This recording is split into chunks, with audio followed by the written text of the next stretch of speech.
માનનીય પૂર્વ મુખ્યમંત્રીશ્રીના ઘરેથી તેઓનો અંતિમ યાત્રા નીકળશે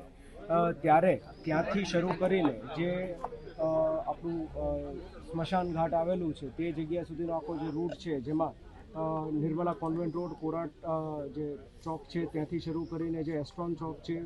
અને ત્યાંથી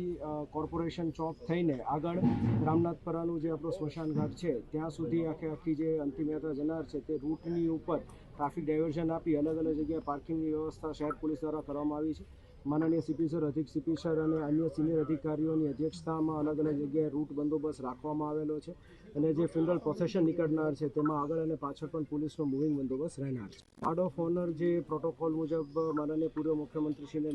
જે આપવાની થશે એ તેમના ઘર ખાતે ઇનિશિયલી એક વિધિ કરવામાં આવશે અને ત્યારબાદ જે ફાઇનલ જ્યારે એમનો સ્મશાન ઘાટ પર આપણે જશું તે જગ્યાએ એમને